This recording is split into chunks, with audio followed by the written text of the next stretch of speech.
Olá, sejam bem-vindos ao Sã Doutrina. O Sã Doutrina é o programa da Igreja Presbiteriana de Pinheiros que oferece a você, gratuitamente, um curso de Teologia Reformada, um curso básico de Teologia Reformada. Esse é o nosso 41º programa do Sã Doutrina e nós estamos estudando Antropologia Bíblica. Estamos na parte 16, na 16ª parte desse ponto da antropologia bíblica. E antes de entrarmos no assunto de hoje, e hoje nós vamos estudar o estado intermediário, nós vamos relembrar brevemente o que nós vimos no último programa. No último programa nós estávamos falando sobre a constituição do homem, como que o homem, de que forma o homem é constituído. E nós apresentamos aquelas 3 possibilidades de explicação sobre a constituição do homem. Nós falamos sobre a tricotomia, a posição que afirma que o homem é constituído por 3 partes, corpo, alma e espírito. Nós falamos também sobre a dicotomia, que é a explicação que defende que o homem é constituído de 2 partes, a alma e o corpo, e nós falamos também sobre a unicotomia, também chamada pelo Anthony Huckman de unidade psicossomática, uma unidade formada por uma parte material e uma parte imaterial, e nós vimos que essa é a posição que mais honra as Escrituras. Dúvidas sobre esse assunto? Volte no nosso programa anterior e você verá a nossa exposição. Nós vimos também no programa anterior, onde nós falamos sobre a constituição do ser humano, que embora a Bíblia veja o homem como um todo, como uma unidade, e os textos bíblicos, tanto do Antigo quanto do Novo Testamento, eles deixam bem claro que o homem sempre foi tratado não de forma repartida, não considerando as suas partes, mas sempre deixando bem claro que o homem é um todo. Então, mesmo que a Bíblia deixe isso bem claro, a Bíblia também nos ensina, ela reconhece que o ser humano ele possui 2 aspectos, não 2 partes, mas 2 aspectos. O aspecto físico e o aspecto não físico.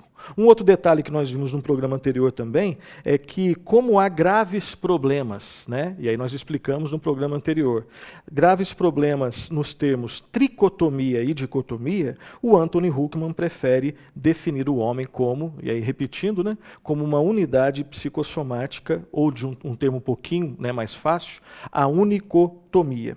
E a vantagem, e aí aqui que vem o ponto, qual que é a vantagem dessa expressão? É que ela faz plena justiça aos 2 aspectos do homem, mas ao mesmo tempo enfatiza a unidade. Então, a unicotomia, ou então o termo unidade psicossomática, essas 2 expressões levam em consideração 2 coisas que a Bíblia ensina claramente. Em primeiro lugar, que o homem é uma unidade. E a Bíblia deixa bem claro que o homem sempre é tratado como uma unidade. Ao mesmo tempo, em que deixa bem claro que o homem é uma unidade, a Bíblia também nos ensina que nós temos esses 2 aspectos, tanto o aspecto físico quanto o aspecto não físico. A dicotomia não honra esses 2 aspectos. A tricotomia não honra essas 2 realidades.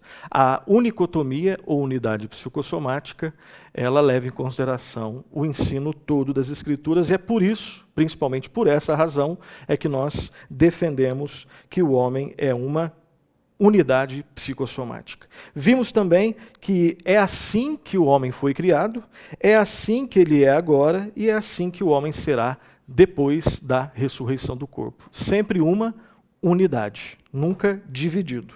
E por fim, nós vimos no programa anterior que a redenção plena necessariamente inclui a redenção do corpo, porque o homem não é completo sem o seu corpo. Ou, dizendo de outra forma, o homem não é completo sendo somente um aspecto imaterial ou somente um aspecto material. Ele precisa desses 2 aspectos. Então, basicamente, de forma resumida, foi isso que nós vimos no programa anterior. No programa de hoje, nós vamos tratar sobre o estado intermediário. O estado intermediário do homem, e nós vamos começar do começo, começar do mais simples. O que vem a ser estado intermediário? O que é o estado intermediário? De modo bem simples, o estado intermediário é o estado compreendido entre a morte e a ressurreição. Por exemplo, hoje todos nós aqui, nós estamos vivos, mas existem pessoas que já morreram. As pessoas que já morreram, elas estão no chamado estado intermediário. elas não experimentaram ainda a ressurreição e elas não estão vivas como nós, elas estão mortas. Então esse estado que existe, né, esse momento que existe aí entre a morte e a ressurreição é chamado de estado intermediário. Ou seja, quem morreu hoje ainda não está no seu destino final. Aqueles que morreram sem Cristo ainda não estão no seu destino final, e aqueles que morreram com Cristo ainda não estão experimentando o seu destino final. Eles estão num estado intermediário, ok? Algumas questões para nossa reflexão inicial aqui, e nós vamos levantar aqui algumas perguntas para a gente refletir, depois vamos buscar responder cada uma delas. Primeiro, como fica a unidade do homem no estado intermediário? Até porque no programa anterior e no início desse programa, nós fizemos questão de deixar bem claro que o homem é uma unidade onde existem esses dois aspectos, o aspecto material e o aspecto não material. Agora estamos tratando de uma exceção, que no caso é depois da morte, antes da ressurreição. Como que fica a unidade do homem no estado intermediário? Mais perguntas. Quando uma pessoa morre, o que acontece? Visto que não se é completo sem um corpo, uma pessoa simplesmente cessa de existir até o dia da ressurreição? Né? Como que acontece isso? Ou então, ela existe em um estado totalmente inconsciente? Será que as pessoas que morreram, com Cristo ou sem Cristo, estão conscientes agora? Essa é uma pergunta que sempre é feita. Ou será que imediatamente após a morte, a pessoa recebe o seu corpo da ressurreição? Essa, é claro que algumas pessoas fazem essa pergunta, mas é um pouco mais simples de responder. E a última pergunta, ou será que a pessoa que morreu, ela recebe uma espécie de corpo intermediário para depois ser substituído mais tarde pelo corpo da ressurreição? Então, como entender essas questões? Qual é a realidade hoje daquelas pessoas que já morreram, mas ainda, obviamente, não experimentaram a ressurreição, ou para a condenação, ou para a glorificação nos novos céus e nova terra. Então, essas são algumas questões que muitas pessoas levantam. Algumas considerações, e agora tentando já responder algumas dessas questões. Primeira consideração que nós vamos fazer sobre essas perguntas todas aí. Em primeiro lugar, a ideia de que o homem cessa de existir entre a morte e a ressurreição, que normalmente é defendida por pelo menos dois grupos, os testemunhos de Jeová e os adventistas do sétimo dia, ela deve ser rejeitada, totalmente rejeitada, porque ela não encontra absolutamente nenhuma base bíblica. Ou seja, a Bíblia não dá base naquilo que ela revela ao chamado aniquilacionismo. A ideia de que quando uma pessoa morre e é condenada, ela é aniquilada, ela simplesmente some. Não, isso deve ser rejeitado, porque isso não é ensinado nas Escrituras. Segunda consideração, a ideia de que imediatamente após a morte as pessoas recebem um corpo intermediário também não encontra respaldo bíblico. E é sempre bom aqui lembrarmos que o contraste presente no Novo Testamento é sempre entre o corpo que nós temos hoje, o chamado corpo presente, e o corpo ressurreto, ou o corpo ressuscitado. Quando nós lemos alguns textos, e nós vamos fazer isso daqui a pouco, quando nós nos atentamos para os textos do Novo Testamento, e que mencionam essa questão do corpo presente e o corpo futuro, esse é o contraste que a Bíblia apresenta. E nunca a possibilidade de que depois da morte existirá um corpo intermediário. Então vamos ler pelo menos aqui no início 2 textos, eles serão projetados aí para você acompanhar. Primeiro texto, carta de Paulo aos Filipenses, capítulo 3, versículos 20 e 21, lá está escrito assim: pois a nossa pátria está nos céus, de onde também aguardamos o Salvador, o Senhor Jesus Cristo, o qual transformará o nosso corpo de humilhação para ser igual ao corpo da sua glória, segundo a eficácia do poder que ele tem de até subordinar a si todas as coisas. Então perceba que a ideia aqui é de um contraste entre o corpo de hoje e o corpo glorificado lá no futuro. Então aqui não existe base para se pensar num corpo que a pessoa recebe no estado intermediário.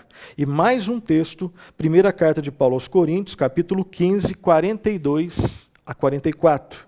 Lá está escrito assim: Pois assim também é a ressurreição dos mortos. Semeia-se o corpo na corrupção, ressuscita-se na incorrupção. Perceba o contraste.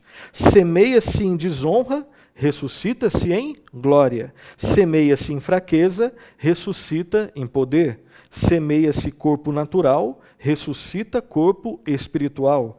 Se há corpo natural, há também corpo espiritual. Então perceba que nesses dois textos, o contraste, mais uma vez nós vamos repetir, é entre o corpo presente, o corpo de hoje, e o corpo glorificado, o corpo ressuscitado, ou também chamado de corpo ressurreto. Não existe possibilidade, nem em termos de dedução, não existe nenhuma brecha para se pensar, buscando ter respeito pelos textos bíblicos, em se pensar que existe o chamado corpo no estado intermediário.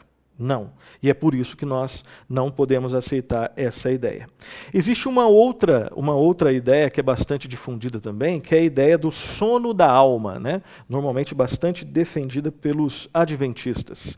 Será que existe, como entender essa questão do sono da alma? As pessoas que morreram, elas estão conscientes ou inconscientes hoje? Então, basicamente, a doutrina ou o ensino do chamado sono da alma ensina que o homem, em sua alma, existe num estado inconsciente entre a morte e a ressurreição.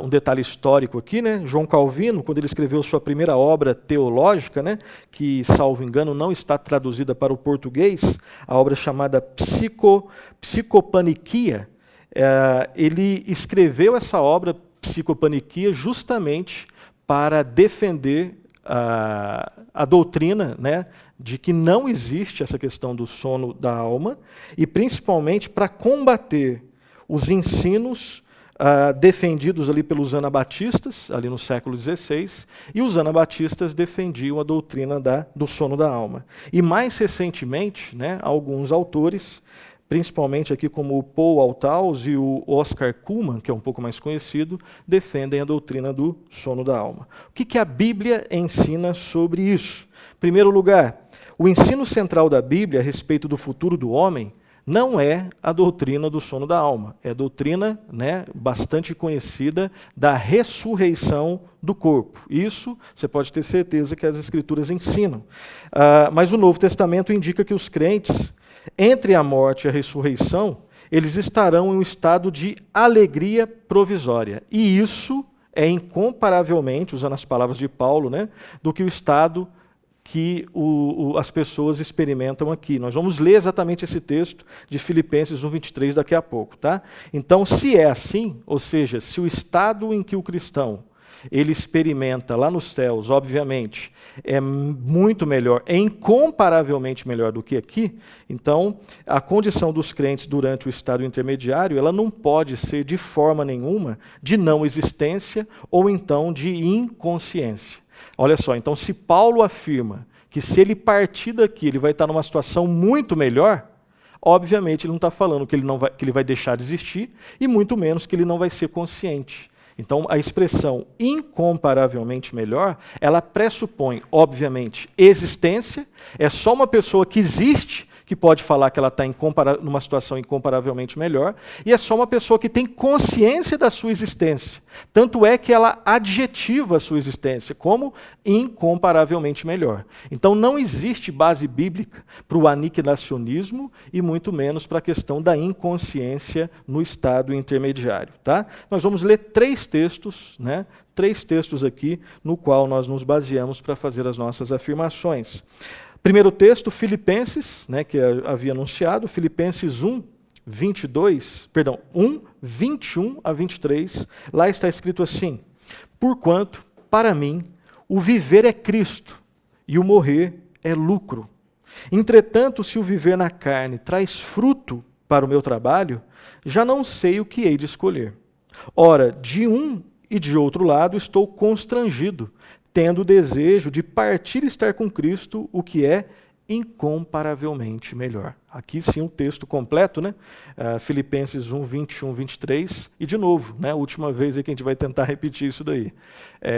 Por que não existe base para a questão para o ensino de que o homem morre e fica inconsciente? Ou então de que ele fica inexistente? Entre outros textos, esse aqui é um dos principais. Porque Paulo diz que se ele morrer, ele vai estar com Cristo, o que é incomparavelmente melhor. De novo, incomparavelmente melhor é uma expressão que pressupõe existência e ela adjetiva essa existência. É muito melhor, ou seja, consciência. Ele tem consciência de que ele vai estar num estado muito melhor do que ele estaria se continuasse aqui. Próximo texto, Evangelho do Senhor Jesus, registrado por Lucas, capítulo 23, versículo 43. Lá está escrito assim: Jesus lhe respondeu: em verdade te digo que hoje estarás comigo no paraíso. Não entrando em todas as discussões que existem nesse texto, mas buscando extrair dele o que serve para o nosso ponto aqui, a principal expressão aqui é comigo. Né? Eu sei que normalmente não é essa expressão que normalmente as pessoas gostam. Né? Elas gostam de discutir se realmente hoje o ladrão na cruz esteve com Cristo. Né? Isso não é o nosso objetivo aqui, mas a principal expressão aqui é comigo. Quando Cristo garante que aquele ladrão arrependido e que creu salvificamente nele, estaria com ele. Né? Céu é estar com Cristo. Céu é estar com Cristo. E perceba que, de novo, esse ladrão morrendo, ele estaria com Cristo, pressupõe existência, e ele estaria feliz com Cristo, pressupõe qualificação dessa existência, pressupõe consciência, ele estaria consciente com Cristo. De novo, nenhuma base para a questão do aniquilacionismo, nenhuma base para a questão da inconsciência depois da morte. E, segunda carta de Paulo aos Coríntios, capítulo 5, do 6 ao 8, está escrito assim: temos, portanto, sempre bom ânimo, sabendo que enquanto no corpo, estando ausentes do Senhor, visto que andamos por fé e não pelo que vemos. Entretanto, estamos em plena confiança, preferindo deixar o corpo e habitar com o Senhor. Então, algumas considerações aqui desses três textos que nós lemos. Primeiro, perceba que no texto de Filipenses, que nós já comentamos, mas vamos colocar um elemento diferente aqui, o elemento novo. Lá no texto de Filipenses 1, 21, 23, Paulo ele contrapõe viver na carne, por um lado, e partir e estar com Cristo, por outro lado. Claramente indicando que é possível que uma pessoa não viva mais no presente corpo, mas todavia esteja com Cristo, que é um estado bem melhor. Okay? Na passagem de 2 Coríntios, que foi a última que nós lemos, Paulo faz uma outra contraposição. Ele contrapõe, de um lado, enquanto no corpo, a expressão enquanto no corpo, e a outra expressão, que fica do outro lado, né, contrapondo com essa, é deixar o corpo. Então, de um lado, enquanto no corpo, e o outro lado, deixar o corpo. Perceba, esse é o comentário que o Anthony Huckman faz, é muito interessante. Se Paulo quisesse definir a bem-aventurança do crente após a ressurreição, Paulo poderia ter dito ausentes deste corpo, mas ele não fala assim. Ele diz que simplesmente, né, Paulo escreve simplesmente ausentes do corpo, deixando claro aos seus leitores que ele está se referindo a uma existência entre o corpo presente e o corpo da ressurreição. Ou seja, mesmo não estando mais com este corpo, ele estaria consciente e ele estaria, obviamente, existente nesse estado intermediário, fazendo o quê? Entre outras coisas, né, aguardando o corpo glorificado, aguardando o corpo ressurreto. Então, em ambas as passagens, tanto na passagem de Filipenses, quanto na passagem de 2 Coríntios, Paulo afirma que é possível aos crentes estar com Cristo, mesmo quando não estiverem vivendo nos seus presentes corpos e ainda não tiverem recebido os seus corpos ressurretos. Mais uma vez, nenhuma base para o aniquilacionismo, nenhuma base para a inconsciência no estado intermediário. Paulo deixa isso daqui bastante claro. Agora vamos ver algumas passagens que indicam, né, onde está presente a expressão alma, onde a expressão alma é utilizada. Duas passagens. Primeiro, Evangelho do Senhor Jesus registrado por Mateus, capítulo 10, versículo 28, está escrito assim, será projetado para você. Não temais os que matam o corpo e não podem matar a alma. Temei antes aquele que pode fazer perecer no inferno tanto a alma como o corpo. E o segundo texto, Apocalipse 6:9, quando ele abriu o quinto selo, vi debaixo do altar as almas daqueles que tinham sido mortos por causa da palavra de Deus e por causa do testemunho que sustentavam. Então, dois textos que mostram a expressão alma, né, psique, e que deixam bem claro que essas pessoas aqui que estão, né, essas almas aqui, elas obviamente existem, elas representam a pessoa e elas estão conscientes, ok? E algumas passagens em que a palavra espírito, pneuma, né, ela é utilizada. Duas passagens. Hebreus, capítulo 12, 22 e 23, está escrito assim: mas tendes chegado ao monte Sião e à cidade do Deus vivo, a Jerusalém celestial e a incontáveis hostes de anjos e a universal assembleia, a igreja dos primogênitos, arrolados nos céus, e a Deus, o juiz de todos, e aos espíritos dos justos aperfeiçoados. Perceba aqui, aos espíritos dos justos aperfeiçoados. E o segundo texto, primeira carta de Pedro, né? Capítulo 3, versículo 18. Lá está escrito assim: pois também Cristo morreu uma única vez pelos pecados, o justo pelos injustos, para conduzir-vos a Deus. Morto sim na carne, mas vivificado no Espírito. Algumas considerações disso que nós lemos, desses textos aqui. Primeiro, um grupo de textos que aponta onde está presente, né, a expressão alma, e depois dois textos onde a expressão espírito está presente. Então, às vezes, perceba, o Novo Testamento, ele diz que nós somos, ele diz que somos crentes, e que nós que somos crentes continuaremos a existir no estado provisório de alegria entre a morte e a ressurreição. Ao passo que, em outras vezes, né, ele diz que as almas ou espíritos dos crentes ainda existirão durante aquele estado. Então, tem alguns textos que deixam bem claro que nós seremos, né, aqueles que morrem com Cristo, experimentarão felicidade, alegria. Ou seja, isso pressupõe existência e consciência da existência. Tanto é que existe a qualificação.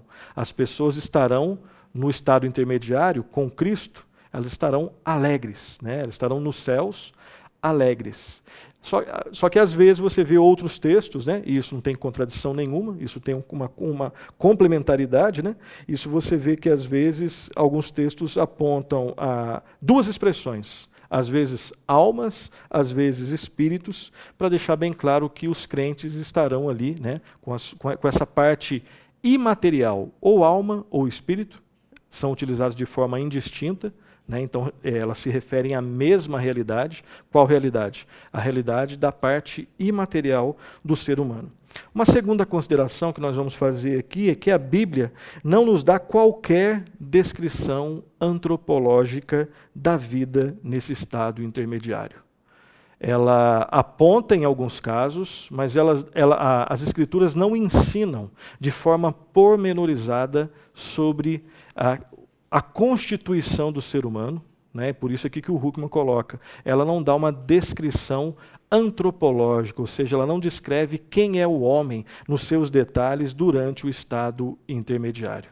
Nós devemos, com muito cuidado, observar os vários textos e tentar montar esse quebra-cabeça. Mas nós não temos todas as peças, então por isso, muito cuidado. Lembra das regras lá da hermenêutica?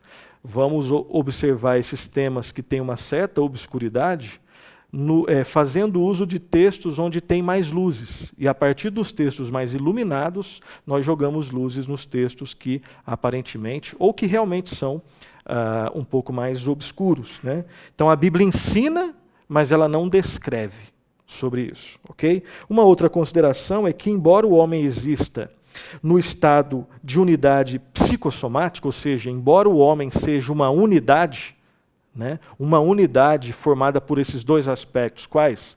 O aspecto material e o aspecto imaterial, ou seja, o homem é isso.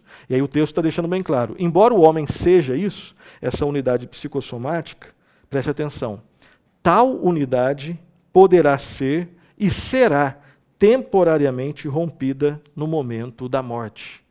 Ou seja, a morte faz algo que não era para ser feito, né? A morte divide o que não era para ser dividido.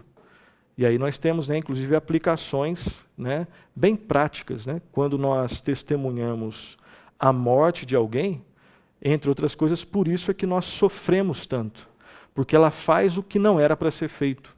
Ela divide o que não deveria ser dividido. Ela divide o homem que é indivisível. Ela divide a parte material, ou melhor, o aspecto material do aspecto imaterial. É por isso que nós podemos dizer, e eu lembro que foi um professor que dizia isso, né? Ele estava num ofício fúnebre, ele é um pastor, e estava no ofício fúnebre, e uma pessoa, tentando consolar a outra que havia perdido o seu querido, ela chega para ele e diz assim: não fique muito triste, hoje ele está no céu e ele não está mais aqui no caixão. E aí esse pastor foi lá e corrigiu com muito carinho, com muito amor. Em outro momento, né, ele disse: não, ele está aqui no caixão e ele está no céu. Perceba que a lógica humana não dá conta de resolver essa questão, mas é isso que as Escrituras ensinam. O homem é o corpo, e o homem é o corpo, que significa, né, que aponta para a parte material, e o homem é o espírito e alma, que é a parte imaterial. E o seu João, por exemplo, que morreu com Cristo, ele é tanto aquele que está na terra, quanto aquele que está no céu, ao mesmo tempo. Né? E nós não conseguimos entender isso pela lógica humana. Então a morte, ela faz o que não deveria ser feito. Ela divide o que não era para ser dividido. Somente alguém que vence a morte, no caso Cristo, é que consegue resolver toda essa equação. E nele nós temos esperança, de novo, né, de termos reunidos a parte material, a parte imaterial, agora num corpo glorificado, lá nos novos céus e nova terra, onde a morte não tem mais nenhuma autoridade. Fechando essa digressão e voltando aqui para as nossas considerações ainda sobre os textos que nós lemos. A unidade psicossomática é o estado normal do ser humano, ou seja, tirando esse momento, o ser humano sempre foi, é e será uma unidade psicossomática. A exceção é no momento da morte, no estado intermediário. Fora esse momento, o ser humano sempre foi, é e será uma unicotomia, né? Uma unidade psicossomática. Na ressurreição, o ser humano será plenamente restaurado a essa unidade, e ele se tornará, dessa forma, novamente, um ser único e completo. Mas nós devemos reconhecer que, segundo o ensino bíblico, os crentes podem existir, e eles infelizmente existem, né, temporariamente, em um estado provisório, mas aí sim, alegremente, né, no ponto positivamente falando, num estado provisório de alegria, separados de seus corpos atuais durante o tempo entre a morte e a ressurreição. Esse estado intermediário é, todavia, incompleto e provisório, e nós aguardamos a ressurreição do corpo e a nova terra como o clímax final do programa redentor de Deus. Então a ideia é que quando João, tem esse personagem que eu estou criando aqui, João morre sem Cristo. Ele vai para onde? Para um estado intermediário, que se chama inferno.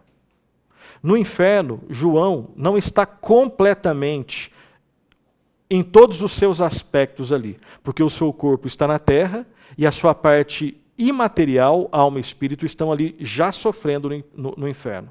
O inferno é o destino final de alguém que morre sem Cristo? Não. É o estado intermediário. O destino final, segundo as Escrituras, de alguém que morre sem Cristo é o lago de fogo, no qual, inclusive, o inferno será jogado. Então, só que depois quando Cristo vier, vai haver ressurreição de todos aqueles que morreram, tanto daqueles que creram em Cristo quanto daqueles que não creram em Cristo. E aí esse personagem, João, que morreu sem Cristo, ele agora, com a sua parte material e a sua parte imaterial serão condenados, né? Ele será condenado ao destino final, que não é o inferno, é o lago de fogo, como nós vamos ler lá em Apocalipse. Agora imagine que esse mesmo personagem, um outro personagem também chamado João, só que ele morre com Cristo. Ele morre com Cristo. Ele agora está onde? Está no céu. Totalmente ali em todos os seus aspectos? Não. Ele morreu, então o seu corpo ele está decomposto na terra, e a sua parte imaterial ela está no céu. Ele já está ali, né, nesse estado de alegria provisória, mas é muita alegria, indescritível. A pergunta é: o céu é o destino final daqueles que morrem com Cristo? Resposta é não. O destino final daqueles que morrem com Cristo, segundo a própria palavra, são os novos céus e a nova terra, lá em Apocalipse. Quando Cristo vier, então todos ressuscitarão, os corpos eles serão novamente unidos, né? A sua parte material será unida à sua parte imaterial, e agora sim esse personagem João, que morreu com Cristo, ele estará plenamente gozando de todos os benefícios e as maravilhas da comunhão com Deus nos novos céus e na nova terra. Então sempre existe um estado intermediário, tanto para cima, ou melhor, tanto para baixo, quanto para cima, né? E eu creio que você deve ter entendido isso daí. Aproximando do final do nosso programa de hoje, falando das implicações práticas dessas reflexões acerca do estado intermediário. Então, compreender o ser humano como uma pessoa integral, ele possui implicações práticas. Em primeiro lugar, qual seria a primeira implicação prática, né? A primeira realmente reflexão que você pode colocar na sua prática quando você considera o ser humano, não de forma compartilhada, não de forma partilhada ou de forma dividida, mas de forma integral. Em primeiro lugar, a igreja deve estar preocupada com a pessoa integral. Quando você compreende que a Bíblia ensina que o homem é uma unidade entre corpo, alma e espírito, né, entre a parte material e a parte imaterial, você deve chegar à conclusão de que a igreja ela deve estar preocupada com a pessoa integral. Em sua pregação, em seu ensino, a igreja não deve se dirigir somente ao intelecto daqueles a quem ela ministra, mas também ao sentimento e também à vontade. Professores de escola bíblica devem fazer mais do que simplesmente dar aos alunos um conhecimento decorado de versículos da Bíblia ou então de postulados doutrinários. O seu ensino deve buscar uma resposta que envolva a pessoa na sua completude, na sua inteireza, na sua integralidade. Uma segunda aplicação: em sua tarefa evangelística e missionária, a igreja deveria se lembrar também de que está tratando de pessoas que são indivisas, né? De pessoas que são integrais.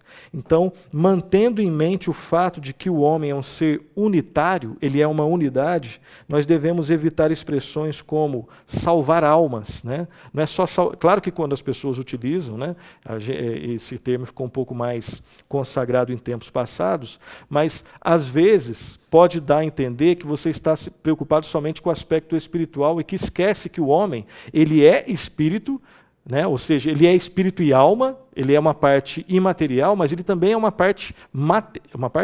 aspecto material. Então é salvar o homem todo, né?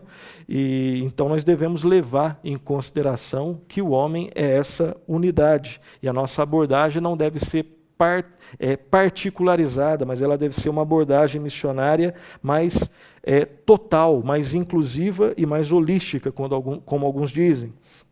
O estabelecimento de escolas para a educação cristã do povo local e a manutenção de clínicas e hospitais para o cuidado da saúde regular e de emergência, entretanto, não deve ser considerado algo fora da esfera da ação missionária da igreja. Então, quando a igreja se propõe a pregar o evangelho e a ilustrar a pregação do evangelho cuidando da educação, da saúde, ela está considerando o homem na sua integralidade e não como sendo um homem formado por várias partes, que podem ser divididas.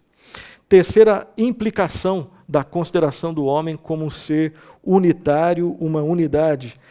A escola também deve se preocupar com a pessoa toda. O que significa isso? Embora um dos principais propósitos da escola seja a instrução intelectual, e isso é uma verdade, essa é uma verdade, o professor jamais deve se esquecer de que o aluno é uma pessoa indivisa, né? Além da formação intelectual, a escola deve se preocupar com as emoções, com as vontades dos alunos e também com o corpo do aluno. Isso sim é uma educação que considera o homem na sua integralidade. Uma quarta aplicação, na família. Os pais crentes ficarão preocupados em ensinar aos filhos a respeito de Deus, em educá-los para uma vida cristã e a discipliná-los com amor quando errarem. E deve haver, obviamente, uma preocupação com o corpo também. Tudo isso parte do princípio que o homem é essa unidade. Quinta, a implicação da consideração do homem como um ser integral. Na medicina, né, considerando que o homem é uma unidade psicossomática, ou seja, uma unidade entre corpo, parte material, e alma e espírito, parte não material, né? A ciência médica desenvolveu a chamada medicina holística, né? E os praticantes dessa vertente, né, da saúde holística enfatizam o quê? Enfatizam a necessidade de se examinar a pessoa toda, sua condição física, sua nutrição, sua estrutura emocional, seu estado espiritual, os valores que ela tem, o estilo de vida e além do ambiente também. Obviamente que partidários dessa vertente da medicina, eles podem nutrir um aspecto espiritual que não encontre base nas Escrituras, né? E, obviamente, nós devemos rejeitar isso e buscar olhar para o ser humano a partir da lente das Escrituras. Mas há um elemento positivo que nos faz refletir sobre os partidários da medicina holística, mesmo aqueles que, de repente, têm uma concepção religiosa que não encontra nenhuma base nas Escrituras. Eles partem do princípio que o ser humano é um ser integral, indiviso. Infelizmente, alguns vão olhar para esse aspecto espiritual do ser humano, né, e buscar olhar o ser humano de forma indivisa, de forma integral, recorrendo a algum ídolo, né, recorrendo, inclusive, a uma concepção humanista da vida. Cabe ao cristão olhar da forma certa e ter as Escrituras como seu referencial.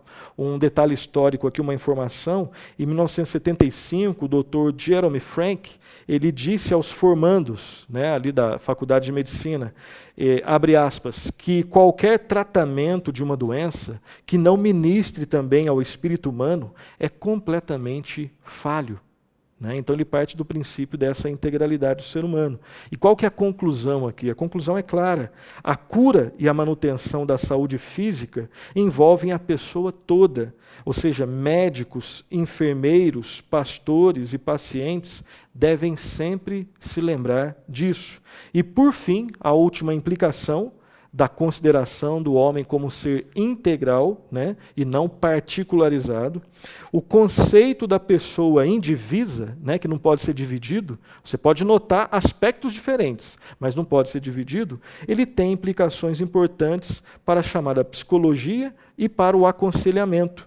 Estudos recentes de psicologia têm colocado uma nova ênfase na totalidade do homem, uma ênfase que é chamada algumas vezes de teoria organísmica, ou seja, que parte do princípio de que o homem é um grande organismo, formado por vários aspectos, mas que não pode ser dividido. E aqui, uma frase do Anthony Huckman que diz o seguinte, na verdade um parênteses dele aqui, que diz o seguinte, abre aspas, os conselheiros devem lembrar-se do fato de que o homem é uma pessoa integral. Problemas mentais não devem ser vistos como totalmente distintos dos problemas físicos, porque nenhum tipo de problema jamais está separado do outro.